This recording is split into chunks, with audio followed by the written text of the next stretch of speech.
Magandang araw po sa inyong lahat. Bali ngayon po, tulungan ko kayo na yung Tagalog na tanong po natin ay may translate po natin sa English sa tamang pamaraan. Okay? At para makasigurado po tayo na tama talaga, kailangan po natin gumamit ng pattern. At ito pong pattern na ito ang ating gagamitin ngayon. Itong linking verb plus subject pronoun plus adjective na may question mark sa dulo. Okay? Kasi tayo ay nagtatanong. Okay? Na ang tense po na gagamitin natin ay present tense. Ibig sabihin ng present tense, ang impormasyon na kinakailangan natin ay pang ngayon. So pag tayo ay nagtanong, yung impormasyon na gusto nating matanggap mula sa ating kausap ay yung impormasyon na pang ngayon. Okay? So ito po yung mga Tagalog na tanong na itatranslate po natin. Siya ba ay gutom? Sila ba ay handa? Ikaw ba ay naiinip? Okay? Dito po sa siya ba ay gutom, kung mapapansin nyo, inaalam natin na kung yung tao ay gutom ngayon. So, ang impormasyon na gusto nating malaman ay pang ngayon. Kaya, naka-present tense po ang ating pattern. Okay? Naka-present tense. So, pag ibig sabihin po ng present tense, ang gagamitin po nating linking verb ay yung sakop para sa kanya. At ito po yon, yung am, is, at saka are. Yan po yung gagamitin nating linking verb. Okay? So, yan po yung tulong ng tense. Nalalaman po natin kung anong klaseng verb ang dapat na gamitin natin. Okay? So, dito po sa mga tanong natin na siya ba ay gutom, sila ba ay handa, ikaw ba ay naiinip, tandaan nyo na po agad, kapag tayo ay nagtatanong tapos gumamit po tayo ng salitang ba, yung ba po dyan ay wag nyo na pong i-translate sa English para hindi na makagulo pa. Okay? Tandaan nyo na po yon. Okay? So, dito sa siya ba ay gutom, ang itatranslate lang po natin ay itong siya, itong ay, at saka itong gutom. Okay? So, umpisahan po natin dito sa siya at ito ang nasa unahan.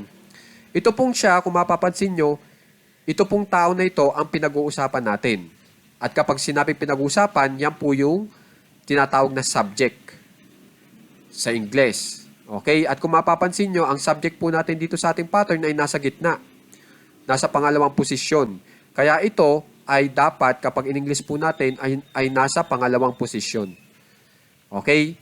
Ngayon, bago pa po mangyari yon, alam na natin yung posisyon, alamin po muna natin kung anong uri po ito, pagpatungkol po sa parts of speech ang ating pinag-uusapan. Itong siya, ay kapag tinignan natin sa dictionary, ang ibibigay po sa atin ay pronoun. Okay? At ngayon, kung mapapansin nyo, meron na po agad tayong ideya kung anong klaseng pronoun. Siya ay isang subject pronoun kasi itong taong ating itinuturo bilang siya ay yan yung pinag-uusapan. Tapos ang uri niya ay pronoun. Kaya itong siya ay yan yung subject pronoun natin. Okay? Pag sinabing subject pronoun, tapos ang ginamit po nating salita ay siya, ang maaari po nating gamitin ay he o she. He kung lalaki, she kung babae. Okay? So, kunyari po, ang napili natin ay he. So, yung he, ilalagay nyo dito po sa gitna. Okay? Kasi yung subject pronoun natin ay nasa gitna. Okay? Ipoposition nyo sa gitna. Ngayon po, ito namang I ang ating itatranslate.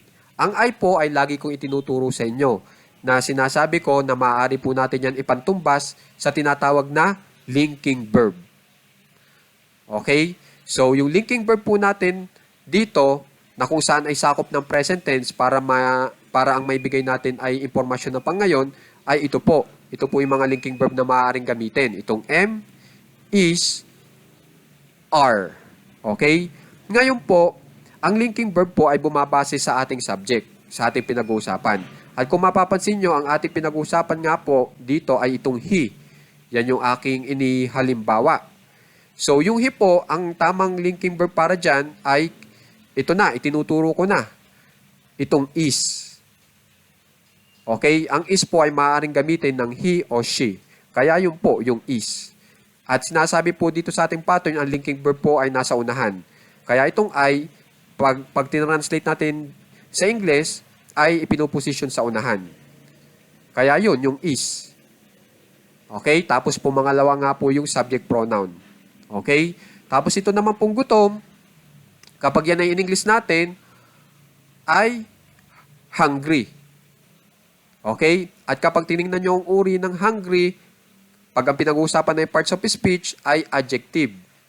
So, yung adjective po ay nasa dulo. Kaya yung gutom, kapag tinranslate natin bilang hungry, ilalagay natin sa dulo.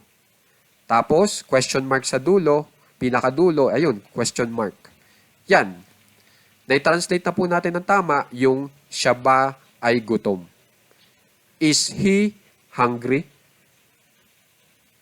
Okay po.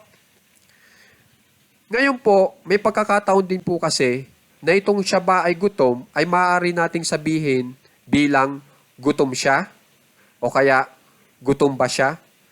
At kung mapapansin nyo naman po, itong gutom siya, gutom ba siya, ay katumbas lang din po ng ideya na ibinibigay nitong siya ba ay gutom. So pagka ganun po ang sitwasyon, ito lang din pong ating pattern ng inyong gagamitin para sa gutom siya at saka sa gutom ba siya.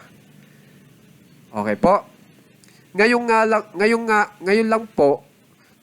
lang po, itong gutom siya ay walang salitang ay. Okay? Ang kinagandahan nga lang po sa pattern natin, maski wala yan salitang ay, malalaman natin na kailangan magdagdag ng linking verb. Kasi, yun po yung nakalagay sa pattern natin. May linking verb, may subject pronoun, may adjective. Kaya pag itong inyong itatranslate, gutom siya, ang gagawin nyo lang po ay ito, ganito lang po. Yung gutom, pag in English ay hungry. Kapag inalam nyo yung uri, adjective. So, ilagay nyo na po agad itong gutom sa dulo. Okay? Ayun, yung hungry. Tapos yung siya po, yan yung ating pinag-uusapan. Tapos, pronoun po ang uri niyan, subject pronoun. So, kunyari, ang pronoun naman po natin ngayon ay babae, edi she po ang gagamitin natin. So, itong subject pronoun natin na she, ipoposition nyo po sa gitna. Okay? So, meron na tayo subject pronoun at saka adjective para sa gutom siya. Ngayon po, kitang-kita nyo naman sa ating pattern na nangangailangan ng linking verb. At ang linking verb na kailangan gamitin para sa subject pronoun natin na she ay itong is. So, itong is, ilagay nyo lang po sa unahan. Diba? Kaya, yun din po. Is she hungry? Para sa gutom siya? O kaya gutom ba siya? O kaya siya ba ay gutom? So, ganyan lang po mag-translate ng Tagalog na tanong patungong English.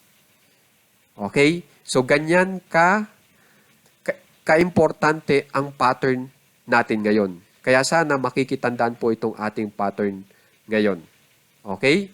Para tama po yung pagkaka-translate nyo sa ating Tagalog na tanong patungong English. Okay po?